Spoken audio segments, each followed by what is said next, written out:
नमस्कार दोस्तों, मेरा नाम है कृष्णा। स्वागत है आपका करंट अफेयर की इस वीडियो में, जिसे आप यूटिलाइज कर सकते हैं किसी भी कॉम्पिटिटिव एग्जामिनेशन की प्रिपरेशन के लिए। चलिए फिर स्टार्ट करते हैं। इस क्वेश्चन में आपसे ऑफ बजट बोरोइंग के बारे में क्वेश्चन पूछा जा रहा है और उसके रिगार्डिंग में आपके पास ये 4 स्टेटमेंट दे दिए गए हैं। इन चारों स्टेटमेंट में से आपको आइडेंटिफाई करना है कि करेक्ट स्टेटमेंट कौन सा है और उसी के अकॉर्डिंग ही आपको आंसर चूज करना है।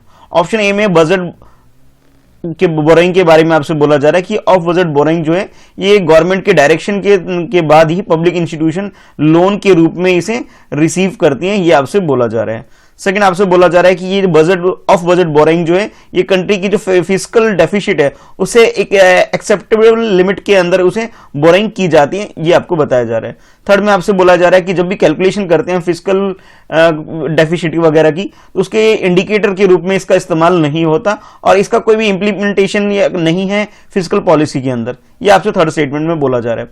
फोर्थ स्टेटमेंट में आपसे बोला जा रहा है कि जो पब्लिक सेक्टर बैंक होते हैं इस तरह के फंड को फंड करने का काम करते हैं, ये आपसे बताया जा रहा है। यानी कि जब भी उन्हें जरूरत पड़ती है तो पब्लिक सेक्टर बैंक वगैरह जो होते हैं वो इस तरह के फंड को रेस करके देते हैं। तो ये 4 स्टेटमेंट आपके सामने है, आपको बताना है कि करेक्ट स्टेटमेंट कौन सा है। ऑप्शन ए में आपसे बोला जा रहा है कि फर्स्ट स्टेटमेंट, सेकंड स्टेटमेंट और थर्ड स्टेटमेंट करेक्ट है, यानी फोर्थ को छोड़ के बाकी 3 करेक्ट बताए जा रहे हैं। ऑप्शन बी में आपसे बोला जा रहा है कि थर्ड को छोड़ करके बाकी जो स्टेटमेंट बच गए वो करेक्ट आपको बताए जा रहे हैं। ऑप्शन सी में आपसे बोला जा रहा है कि वो फर्स्ट और सेकंड स्टेटमेंट है, ये दोनों करेक्ट है। और ऑप्शन डी में आपसे बोल दिया गया कि चारों के चारों स्टेटमेंट बिल्कुल करेक्ट है। तो करेक्ट स्टेटमेंट क्या है, ऑप्शन चूज कर लीजिए।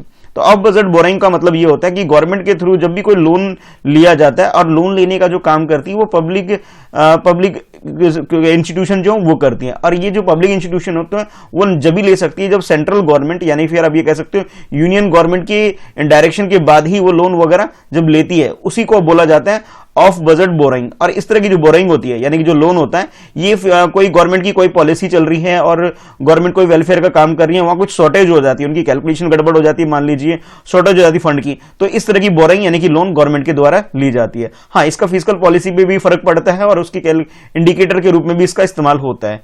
तो थर्ड स्टेटमेंट में जो आपसे बोला गया कि भी ये फिस्कल पॉलिसी भी इसका इंप्लीमेंटेशन नहीं है, कोई इसको फर्क नहीं पड़ता, ये बात गलत है। बाकी जो 3 स्टेटमेंट है ये सारी स्टेटमेंट बिल्कुल करेक्ट दे रखी है। तो आप ये कह सकते हो करेक्ट आंसर जो हमारा हो जाएगा वो ऑप्शन बी हो जाएगा। इस क्वेश्चन में आपसे यूनियन गवर्नमेंट के द्वारा जो भी लोन वगैरह लिया जाता है उसके तहत जो उनके पास लायबिलिटी जो रेज होती है उसके रिगार्डिंग में क्वेश्चन पूछा जा रहा है। यानी कि आपको ये बताना है कि गवर्नमेंट की एक्चुअल लायबिलिटी क्या है, ये आपको बताना है। तो ये 3 स्टेटमेंट आपको इस फॉर्म में दे रखे हैं। फर्स्ट आपसे बताया जा रहा है कि बोरोइंग बाय द पीएसयू के द्वारा जो भी बोरोइंग या लोन वगैरह लिया जाता है, ठीक है, उधार लिया जाता है, उसको गवर्नमेंट की लायबिलिटी कंसीडर किया जा रहा है। सेकंड आपसे बोला जा रहा है loan taken by the recapitalisation of the bank को दोबारा रीएस्टैब्लिश करने के लिए, उसे रिकैपिटलाइज करने के लिए जो लोन लिया जाता है वो भी गवर्नमेंट की एक तरह से कह सकते हो लायबिलिटी का काम करता है। और थर्ड आपसे बोला जा रहा है कि जो भी कैपिटल एक्सपेंडिचर होता है जो डिफरेंट मिनिस्ट्री के द्वारा जो किया जाता है, कोई भी एक्सपेंडिचर है कैपिटल एक्सपेंडिचर, उसे बोला जा रहा है कि ये लायबिलिटीज होती है। तो ये 3 रीजन या 3 स्टेटमेंट के फॉर्म में आपको दे दिए गए हैं, आपको आइडेंटिफाई करना है लायबिलिटी क्या है। ऑप्शन ए की बात करें, इसमें आपसे बोला जा रहा है फर्स्ट और सेकंड बिल्कुल करेक्ट है। ऑप्शन बी में आपसे बोला जा रहा है कि भी फर्स्ट एंड थर्ड जो है ये बिल्कुल करेक्ट है, यानी कि गवर्नमेंट की लायबिलिटी है। और ऑप्शन सी की बात करें जिसमें आपको ये सेकंड और ये थर्ड ये दोनों करेक्ट बताए जा रहे हैं। और ऑप्शन डी में आपसे बोला जा रहा है कि ये तीनों ही स्टेटमेंट यानी तीनों ही जो आइटम्स आपको दे रखी है गवर्नमेंट की लायबिलिटी के अंदर आती है। तो करेक्ट आंसर क्या है, अपना ऑप्शन चूज कर लीजिए। तो इस क्वेश्चन के अगर करेक्ट आंसर की बात करें तो यहां पे जो आपको फर्स्ट और सेकंड दे रखा था ये बात तो बिल्कुल करेक्ट है, यानी कि गवर्नमेंट के द्वारा गवर्नमेंट की डायरेक्शन पे जब भी कोई पीएसयू वगैरह लोन वगैरह लेती है तो ये गवर्नमेंट की लायबिलिटी बन जाती है। उसके अलावा जब भी कोई बैंक वगैरह जो है हमारे कंट्री के अंदर है उसे दोबारा से रीस्टैब्लिश करने के लिए, रिकैपिटलाइज करने के लिए जरूरत पड़ती है, तो उसे भी आप कह सकते हो गवर्नमेंट की लायबिलिटी होगी, यानी फर्स्ट और सेकंड स्टेटमेंट बिल्कुल करेक्ट हो गया। अब थोड़ा सा समझना पड़ेगा आपको, मिनिस्ट्री के द्वारा बहुत सारे एक्सपेंडिचर की जाती है, वो सारी गवर्नमेंट की लायबिलिटी होती है, बट आपको यह ध्यान में रखना है जो कैपिटल एक्सपेंडिचर होता है, यानी कि एक तरह से ये जो एक्सपेंसेस होता है इसका जो रिटर्न आना होता है वो मोर देन 1 ईयर होता है, यानी कि वो सारे एक्सपेंडिचर जिसका मोर देन 1 ईयर बेनिफिट हो सकता है। जैसे कोई भी इंफ्रास्ट्रक्चर प्रोजेक्ट है उस पर ऊपर गवर्नमेंट ने कोई खर्च किया, यानी पुल वगैरह बनवाए, तो गवर्नमेंट के लिए लायबिलिटी नहीं मानी जाती, बल्कि एक तरह से आप कह सकते हैं लॉन्गर वर्जन में, यानी कि मोर देन 1 ईयर की बात करें, लॉन्गर वर्जन में वो गवर्नमेंट की एसेट का काम करता है। तो आप ये कह सकते हो जो थर्ड स्टेटमेंट है वो गलत है, बाकी दो स्टेटमेंट बिल्कुल करेक्ट है। इसके अलावा आप देख सकते हैं वर्ल्ड वाइड हमारी कंट्री का क्या रोल है, यानी इंटरनेशनल लेवल पे हमने कितना लोन लिया है, उस हिसाब से क्या पोजीशन पे हम आप ये देख सकते हैं। तो ये दिख रहा है आपके पास परसेंटेज ऑफ जीडीपी, यानी कि जीडीपी के कितने परसेंट लोन दिखता है। तो आपको ये दिख रहा है कि हमारी कंट्री ने 43.9% लोन ले रखा है अपने जीडीपी के कंपैरिजन में। ठीक है, तो करेक्ट आंसर हमारा ऑप्शन ए हो जाएगा। इस क्वेश्चन में आपसे स्ट्रेट ऑफ गिब्राल्टर के बारे में क्वेश्चन पूछा जा रहा है कि इसकी लोकेशन कहां है, ये आपको बताना है। यानी कि आपसे बोला जा रहा है ये किसको कनेक्ट करने का काम करता है, ये स्ट्रेट, ये आपको बताना है। ऑप्शन ए में आपसे बोला जा रहा है कि एड्रियाटिक सी और ये आयोडियन सी जो है इन दोनों को कनेक्ट करने का काम करता है। और स्ट्रेट ऑफ गिब्राल्टर की बात करें तो इसमें बी में आपसे बोला जा रहा है कि ये गल्फ ऑफ मैक्सिको और कैरिबियन सी जो है उसको कनेक्ट करने का काम करता है। और ऑप्शन सी में आपसे बोला जा रहा है कि अल्टार्टिक ओशन और मेडिटेरियन सी जो है उन दोनों को कनेक्ट करने का काम करता है स्ट्रेट ऑफ गिब्राल्टर। और ऑप्शन डी में आपसे बोला जा रहा है कि भी ये जो गिब्राल्टर सी जो स्ट्रेट ऑफ गिब्राल्टर है, ये इसके बारे में बोला जा रहा है ये तास्मन सी और साउथ सी को कनेक्ट करने का काम करता है। तो करेक्ट आंसर आपके अकॉर्डिंग क्या है, क्वेश्चन को अटेम्प्ट कर लीजिए। इस क्वेश्चन की करेक्ट आंसर की बात करें तो सबसे पहले आपको इसकी लोकेशन पता होनी चाहिए, यानी कि यूरोपियन कॉन्टिनेंट जो है और फिर अफ्रीका कॉन्टिनेंट है, उसके बीच में जो गैप बन करके आता है उस गैप को, यानी ये जो स्ट्रेट बन के आता है, ठीक है, पानी का जो रास्ता है, ठीक है। स्ट्रेट की मीनिंग एक आप ये समझ सकते हैं जब आपके पास टू लैंड हो और टू लैंड के बीच में एक नैरो स्पेस हो, बिल्कुल नैरो रास्ता हो और वो रास्ता पानी के थ्रू रास्ता जाता हो, उसी को स्ट्रेट बोला जाता है। और स्ट्रेट ऑफ गिब्राल्टर की लोकेशन बोले तो ये दोनों कॉन्टिनेंट के बीच में आता है। बेसिकली ये जो है अफ्रीका के अंदर जो मोरक्को है, मोरक्को को, और इधर अगर यूरोपियन कंट्री की बात करें तो आइबेरियन जो है आइबेरियन पेनिसुएला जो 3 तरफ से वाटर से कवर है। ये देखिए इधर एक, इधर और इधर, तीनों तरफ से वाटर से कवर है। तो आइबेरियन पेनिसुएला और इधर आप कह सकते हो मोरक्को पेनिसुएला, ये भी तीनों साइड से आप कह सकते हो वाटर से कवर है। उसके बीच का जो स्पेस है वो आप कह सकते हो कि ये है स्ट्रेट ऑफ गिब्राल्टर, यानी कि इसकी लोकेशन है। एग्जैक्टली अगर बात करें तो ये अटलांटिक ओशन को और मेडिटेरियन सी को, इन दोनों को कनेक्ट करने का काम करता है।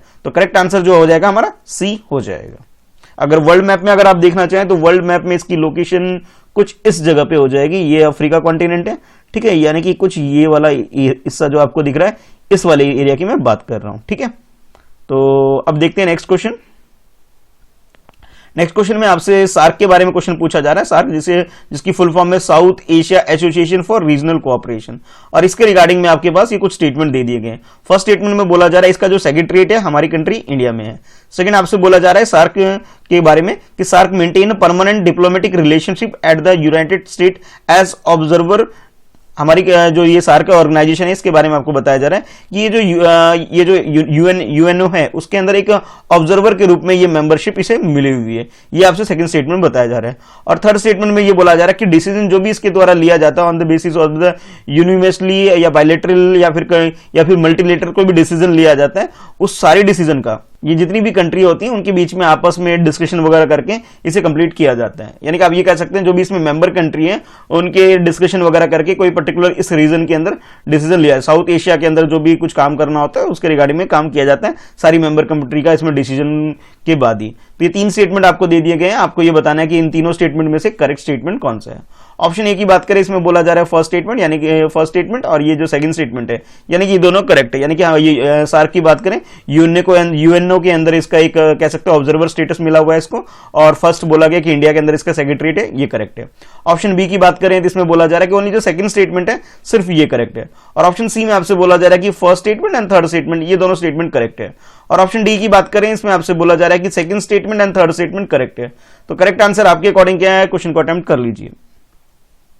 अब थोड़ा डिटेल में जान लेते हैं सार्क के बारे में। तो सार्क के बारे में ये है कि सबसे पहले आपको ये बताना है इसकी मेंबर कंट्री कौन कौन सी है। तो अगर आप इंडिया का मैप देखें वहां से आपको क्लियर हो जाएगा कि हमारे कंट्री के आसपास की जो कंट्री है वो इसका मेंबर कंट्री है। जैसे पीओके के साथ जो बॉर्डर शेयर करता है एक तरह से आप कह सकते हो अफगानिस्तान, वो इसका मेंबर है।